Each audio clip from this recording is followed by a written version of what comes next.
అందరికీ ఇక్కడ నమస్కారం చేస్తున్నాను.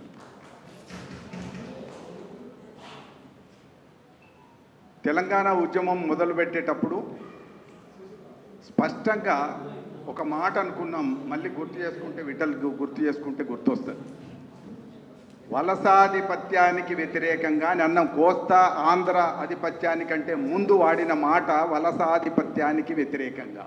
తెలంగాణ ఉద్యమం మొదలైంది వలస ఆధిపత్యానికి వ్యతిరేకంగా. ఆ వలసాధిపత్యంలో మనకు మొదటగా మనల్ని అనేక రకరకాలుగా సాంస్కృతికంగా, రాజకీయంగా, ఆర్థికంగా దోపిడీ చేస్తున్నటువంటి ఆంధ్ర వాళ్ళకు వ్యతిరేకంగా పోరాడినం. దాదాపు వాళ్ళ ఆధిపత్యాన్ని పూర్తిగా తగ్గించినాం. ఇంకా వాళ్ళు ఇక్కడి నుంచి పోకపోవచ్చు, కానీ ఆధిపత్యం మాత్రం పోయిందని నేను అనుకుంటున్నాను. అట్లా వాళ్ళ ఆధిపత్యాన్ని తగ్గించడానికి తెలంగాణ ఉద్యమం వచ్చింది.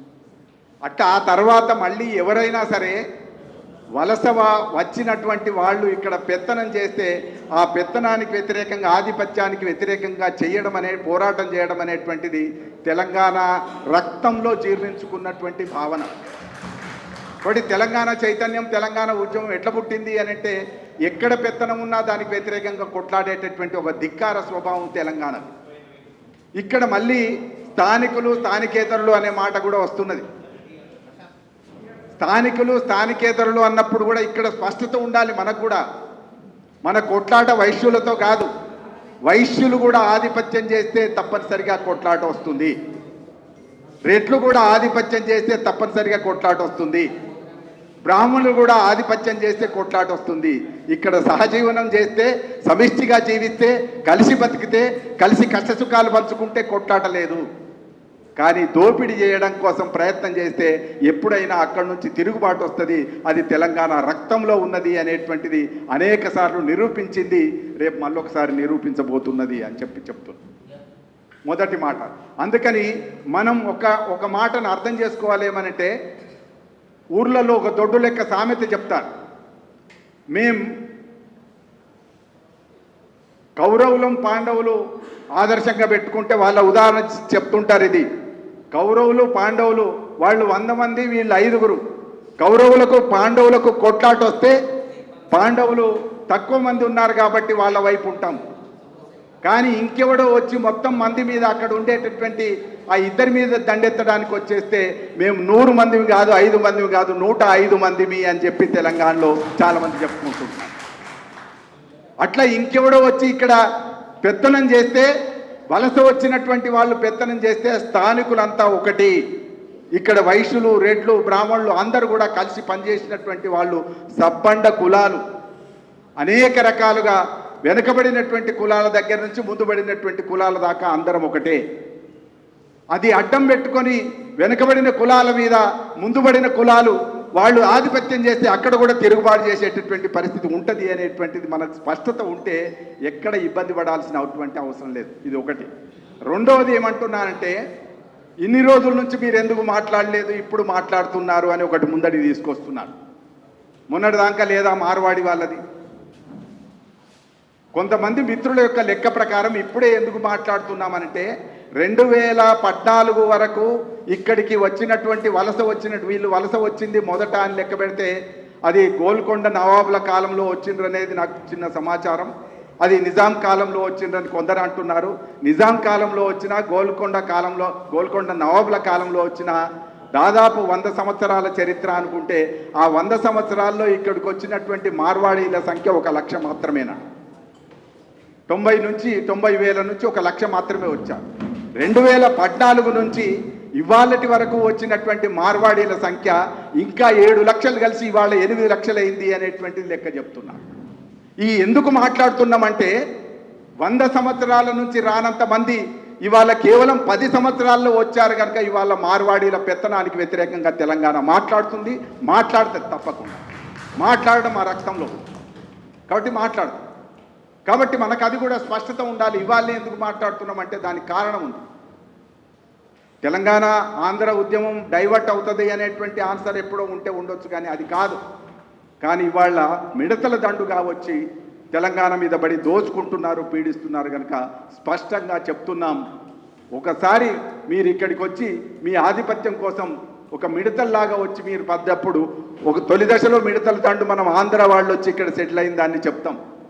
అది వెల్లోడి గవర్నమెంట్లో మిడతల దండు వచ్చిందని. ఇప్పుడు మళ్ళీ తిరిగి అది తెలంగాణ సాధించుకున్నాక గత ప్రభుత్వంలో కేసీఆర్ ప్రభుత్వంలో ఈ మిడతల దండు వచ్చి పడింది కాబట్టి మిడతల దండు మీద మాట్లాడుతుంది. ఇది రెండో అంశం. మూడో అంశం ఏం మాట్లాడుతున్నారంటే చాలామంది మాట్లాడినప్పుడు ఇది మీరెందుకు మాట్లాడుతున్నారు, ఏమైంది సిద్ధారెడ్డి సార్కు, ఏమైంది ఉస్మానియా యూనివర్సిటీకి విద్యార్థులకు, తెలంగాణ శ్యామ్కి ఏమైంది, లేదా ఇంకోరికి ఏమైంది, విఠల్కి ఏమైంది, పృథ్వీరాజ్కి ఏమైంది అని మాట్లాడుతున్నారు. ఇవి చాలామంది నన్ను అడుగుతున్నటువంటి ప్రశ్న. అవునయ్యా, మనం స్పష్టంగా ఇక్కడ కూడా చెప్పాల్సినటువంటి అవసరం ఏముంది అని అంటే, ఏ విషయమైనా సరే కవులు మాట్లాడొద్దు, విద్యార్థులు మాట్లాడొద్దు, మేధావులు మాట్లాడొద్దు, వ్యాపారస్తులు మాట్లాడొద్దు, ఇక్కడ సమాజంలో బతుకుతున్నటువంటి ఏ ప్రజలు మాట్లాడొద్దు. ఎవరు మాట్లాడాలా? ఒక రాజకీయ నాయకులే మాట్లాడాలా?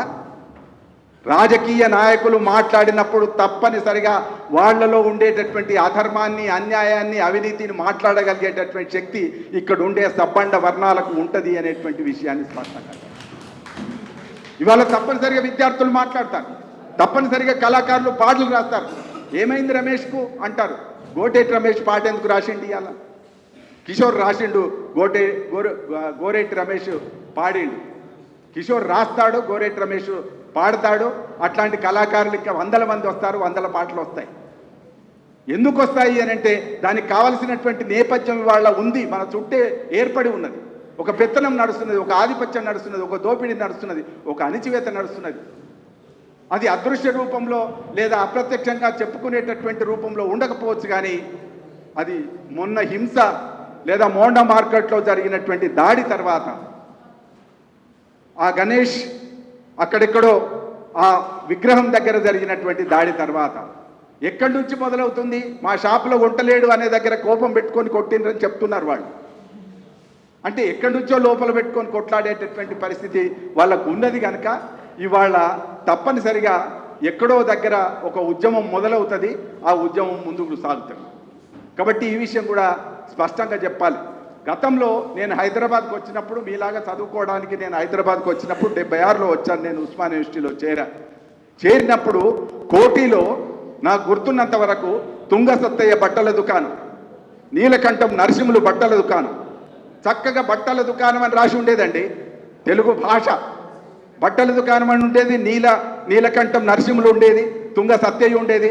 సికింద్రాబాద్లో ఈ నుంచి అందాకపోతే అన్ని షాపులకు కూడా ఇట్లాంటి లోకల్ స్థానికమైనటువంటి పేర్లతోని షాపులు ఉండేటటువంటి పరిస్థితి ఉండేది. ఇవాళ అన్ని పోయినాయి. ఇవాళ అవన్నీ పోయి ఏమేమి వచ్చినాయి? ఇందాక దేవుళ్ళ పేర్లు అయితే చెప్పినారు, ఇంకా నేను చెప్పక్కర్లేదు. బిర్లా మందిర్ వచ్చింది, సంగీ టెంపుల్ వచ్చింది. షాపుల పేర్లు అయితే మీరు మాంగళ్య, బీంగల్య ఏంటి ఒకటి. కాబట్టి ఇవన్నిటి ఈ ఇష్యూలో మనం మాట్లాడవలసింది ఏంటంటే, ఇన్ని రోజుల నుంచి ఈ రకమైనటువంటి మార్పు జరుగుతూ ఉన్నప్పుడు, క్రమక్రమంగా తెలంగాణ సంస్కృతి మీద కూడా దాడి జరుగుతున్నప్పుడు వీటిని మాట్లాడవలసినటువంటి ఒక సందర్భం ఇవాళ ఏర్పడ్డది. అందుకని మాట్లాడి తీరుతారు విద్యార్థులు. ఉస్మానియా విద్యార్థులకు ఏంటిది అంటారు? ఉస్మానియా విద్యార్థులు ఇవాళ కాదు, భారతదేశానికి స్వాతంత్రం కావాలని ఆనాడు నినదించినటువంటి గడ్డ ఉస్మానియా విశ్వవిద్యాలయం. అక్కడి నుంచి మొదలు పెడితే ఏ ఉద్యమంలోనైనా ఉస్మానియా పాల్గొన్నది. ఉస్మానియా విద్యార్థులు పాల్గొన్నారు. ఆర్ట్స్ కాలేజే సెంటర్ అయింది. ఈ సెంటర్ నుంచే మొదలైంది, సెంటర్ నుంచే ముందుకు పోయింది. అది ప్రత్యేక తెలంగాణ ఉద్యమం కావచ్చు, లేదా విప్లవోద్యమం కావచ్చు, లేదా మలిదశ తెలంగాణ ఉద్యమం కావచ్చు, ఇవాళ మార్వాడి ఉద్యమం కావచ్చు. కాబట్టి దీన్ని దృష్టిలో పెట్టుకొని మాట్లాడడాన్ని అణిచివేసేటటువంటి సంస్కృతి మంచిది కాదు. చివరగా నేను ఒక్క మాట చెప్పి ముగిస్తాను. లాస్ట్ది ఏంటిది అనంటే, వాళ్లకు హింస ఎందుకు పెరుగుతున్నది అనంటే, గతంలో వచ్చినటువంటి మార్వాడి వాళ్ళంతా బతకడానికి వచ్చినామనేటువంటి ఒక స్పృహతో ఉండేవాళ్ళు. ఆ స్పృహతో ఉండడం వల్ల స్థానికులతో ఘర్షణ పడకుండా కలిసిపోయేటటువంటి పద్ధతి ఉండేది. ఇవాళ వచ్చినటువంటి వాళ్లకు అందరూ మా వాళ్ళే, మమ్మల్ని ఎవరు ఏం చేయలేరు అనేటువంటి ఒక ధైర్యం ఉండి వాళ్ళు హింసకు దిగుతున్నటువంటి పరిస్థితి కనబడుతుంది. ఆయన ఓపెన్గా చెప్తున్నాడు, మేము చందాలు ఇస్తాం, మేము ఫండింగ్ చేస్తాం. ఎవరెవరికి చేస్తాం? అన్ని పార్టీలకు, రాజకీయ పార్టీలకు చేస్తాం. ఫండింగ్ చేస్తారనే విషయం మనకు స్పష్టంగా కనబడుతున్నది. ఏంటిది అని అంటే బీజేపీ వాళ్ళు మొదట బయటపడితే ఆ తర్వాత కాంగ్రెస్ వాళ్ళు బయటపడ్డారు, ఆ తర్వాత టీఆర్ఎస్ వాళ్ళు కూడా బయటపడ్డారు. అంటే వీళ్ళందరికీ ఫండింగ్ అక్కడి నుంచి జరుగుతున్నదన్నమాట. అక్కడి నుంచి జరుగుతున్నది కనుక వీళ్ళెవరు మాట్లాడరు. వీళ్ళెవరు మాట్లాడినప్పుడు మాట్లాడి గట్టిగా నినదించవలసింది ఎవరు అని అంటే మనం గట్టిగా స్థానిక చైతన్యం ఉన్న వాళ్ళం, తెలంగాణ అస్తిత్వ స్పృహ ఉన్న వాళ్ళం మనం ఖచ్చితంగా మాట్లాడవలసినటువంటి సందర్భం ఉన్నది. ఇంకా అనేక వేదికలు ఉంటాయి, అనేక వేదికల్లో మాట్లాడుకుంటాం. ఆ మాట్లాడుకునేటటువంటి సందర్భాల్లో కేవలం నేను ఎందుకు వచ్చాను అని అంటే ఇక్కడ విద్యార్థులు ఇంత కష్టపడుతున్నప్పుడు మనం నైతికంగా వాళ్ళతో మద్దతు ప్రకటించి వాళ్ళకి సంఘీభావం ప్రకటించాల్సినటువంటి చివరగా అనే మాట ముందే చెప్దాం అనుకున్నా. ఏంటిది అంటే దయచేసి విద్యార్థులు కూడా ఆవేశంతో ఉండకండి. ఆవేశంతో ఉండడం అనేటువంటి మాట ఎందుకు అంటున్నా అంటే వాళ్ళు హింసా విధానంతో ముందటికి వస్తారు. పోలీసులు వాళ్ళ చేతుల్లో ఉన్నారు, రాజకీయ పార్టీలు వాళ్ళ చేతుల్లో ఉన్నాయి, అధికారులు వాళ్ళ చేతుల్లో ఉన్నారు. కనుక మన మీద మొదట ప్రయోగించేది హింస. కాబట్టి మనం హింసకు వ్యతిరేకంగా పోరాడే అన్నప్పుడు ఇందాక మిత్రులు చెప్పినట్టుగానే ప్రపంచీకరణకు ఎదుర్కోగలిగినటువంటి శక్తి స్థానికత మాత్రమే స్థానికతకు ఉంటుంది. రెండవది ఇవాళ ఉండేటటువంటి పరిస్థితులలో రాజ్యాంగబద్ధమైనటువంటి ఉద్యమం అయితేనే దాన్ని ఎదుర్కోగలుగుతుంది. నేను అవి చూశాను ఇవి చూశాను కానీ అనుభవాలు నుంచి మనం నేర్చుకోవాల్సి ఉంటుంది. కనుక రాజ్యాంగబద్ధంగా మీరు వెళ్ళినప్పుడే, శాంతియుతంగా వెళ్ళినప్పుడే మనం తప్పనిసరిగా దీంట్లో ముందుకు పోగలుగుతాం, లేదా ఉద్యమించగలుగుతాం, విజయం సాధించగలుగుతాం. కాబట్టి మీరు తొందరపడి ఇది కాకుండా కొంచెం ముందు జాగ్రత్తగా భావ ప్రసారం ముందు చైతన్యం చెయ్యాలి. ఇందాక చెప్పినట్లుగా వైశ్యులు నష్టపోతున్నారు. నాకు తెలిసి మొదట నష్టం జరిగింది పద్మశాలీలకు. వాళ్ళు పెట్టింది అన్నీ కూడా బట్టల మిల్లులు పెట్టారు. బట్టల మిల్లులు పెట్టినప్పుడు వైశ్యుల కంటే కూడా ముందు పోయింది చేనేత వృత్తి వాళ్ళ పని పోయింది. నెత్తి మీద మూటలు పెట్టుకొని తిరిగినటువంటి వాళ్ళ పని పోయింది. తర్వాత వైశ్యులు పోటీ వచ్చారు, వాళ్ళ పని పోయింది. తర్వాత స్వర్ణకారులు నాకు తెలిసి 1998లోనే సిద్దిపేటలో, మెదక్లో ఊరేగింపులు చేశారు. మజూరీ పేరుతో వీళ్ళు ఎట్లాంటి మోసాలు చేస్తున్నారు అనేటువంటిది వాళ్ళు చేశారు. ఇట్లా చాలా ఉన్నది కథ అంతా, కానీ అవన్నీ ఇప్పుడు అక్కర్లేదు. కానీ దయచేసి విద్యార్థులు మీ అందరినీ కాపాడుకోవాల్సినటువంటి బాధ్యత మా మీద ఉన్నది. కాబట్టి మీరు ఆవేశానికి లోను కాకుండా చాలా సంయమనంతో, చాలా నిర్మాణంతో, చాలా శాంతియుతంగా ఒక మంచి భావనతోని ముందుకు వెళ్ళాల్సినటువంటి అవసరం ఉంది. చైతన్యంతో ముందుకు వెళ్ళాలని కోరుతున్నాను. నమస్తే. Thank you sir. సార్తో ఎవరన్నారేమో నాకు అర్థం కాలే. విద్యార్థులకు ఏం అవసరము, మీకేం అవసరం, రాజకీయ నాయకులకు అవసరం అంటే ఆ సన్యాసికి ఒక విషయం తెలియదు కావచ్చు సార్. రాజకీయ నాయకులు రాబోయే ఎలక్షన్ల గురించి ఆలోచన చేస్తారు, రాజనీతిజ్ఞులు రాబోయే తరాల గురించి ఆలోచన చేస్తారు. మీరంతా రాజనీతిజ్ఞులు సార్, రాజకీయ నాయకులు గారు. వాళ్ళ దృష్టిలో ఎలక్షన్లు కావాలి, కమిషన్లు కావాలి. మళ్ళీ ఇంకొకసారి అన్నాడు సార్ ఒక మాట మాట్లాడుతూ, అసలు ఏ పార్టీ కూడా మన గురించి మాట్లాడలేనడు. ఇక్కడ ఉన్నాయని మార్వాడీల పార్టీ సార్, మన పార్టీలు ఎక్కడ సార్? టీఆర్ఎస్ వే, బీఆర్ఎస్ వే, వాళ్ళ ఫండింగ్ వే. బీజేపీ అయితే ఓపెన్గా ఫండింగ్ తీసుకోలే, కాంగ్రెస్ వాళ్ళు కమిషన్ తీసుకోలే. ఇక మన పార్టీ ఏడు సార్? ఇప్పుడు మన తెలంగాణలో మన పార్టీ లేదు కాబట్టి విద్యార్థులుగా మేము మా తెలంగాణ సమాజాన్ని, మా తెలంగాణ ప్రజలు కాపాడుకోవడం కోసమే రౌండ్ టేబుల్ పెట్టినాం. అందుకే ఒక మాట చెప్పి నేను చాలా సందర్భంగా నాకు ఈ మొన్న అక్కడ ప్రెస్ మీట్ రౌండ్ టేబుల్ జరిగిన తర్వాత కొంతమంది ఫోన్ చేశారు. నాకు ఆంధ్ర ప్రాంతం నుంచి కూడా ఫోన్ చేసి మీరు ముందుకెళ్ళండి సార్, మేము ఆంధ్ర ప్రాంతంలో కూడా మొదలు పెడుతున్నాం అని చెప్పి ఒక మాట చెప్పారు. ఆంధ్ర ప్రాంతంలో కూడా మొదలు. అట్లనే నాకు మా మెదక్ జిల్లా నుంచి ఒక అతను ఫోన్ చేశాడు. ఒక అతను ఫోన్ చేసి, ఆయన పద్మశాలి, ఆయన ఫోన్ చేసి ఏమన్నాడు అని అంటే, సార్ మా దగ్గర ఇక్కడ కూడా మార్వాడి వాళ్ళు ఉన్నారని చెప్తూ, మార్వాడి వాళ్ళు మొదట వచ్చిన వాళ్ళతో నాకు స్నేహం ఉంది, వాళ్ళు ఫండింగ్ కూడా చేస్తామన్నారు అని చెప్పాడు. Thank you sir, thank you so much. ఎప్పుడైనా కూడా ఏ పోరాటమైనా అది తెలంగాణలో స్టార్ట్ అవుతుంది. అది విప్లవోద్యమైనా, సాయుధ పోరాటమైన ఏదైనా ఖచ్చితంగా దేశవ్యాప్తంగా అంటుకుంటుంది. ఇది తెలంగాణలో అంటుకుంది, అంతిమంగా దేశమంతా అంటుకుంటుంది. మీడియా మిత్రులందరూ ఒక విషయము మీరు మంచిగా హైలైట్ చేయాలి. ఇందాక అందరు వక్తలు మాట్లాడుతూ మన ప్రాంతంలో వాళ్ళ ప్రాంతం పేర్లు పెట్టుకురు. దయచేసి మీ పేర్లు మీరు మార్చుకోరి. మేము గుజరాత్కి వచ్చి తెలంగాణలో పేరు పెట్టుకోలేదు, రాజస్థాన్ వచ్చి తెలంగాణలో పేరు పెట్టుకోలేదు. మీరు ఒకవేళ పేర్లు మార్చలేదు అనుకో, మేము ఖచ్చితంగా పేర్లు మార్చేస్తామని సందర్భంగా తెలియజేసుకుంటూ, ఇప్పుడు నిరుద్యోగ చైర్మన్ కాశీ ఒక్క నిమిషం మాట్లాడవలసిందిగా కోరుతున్నాం. ఇది ఒకటే నిమిషం.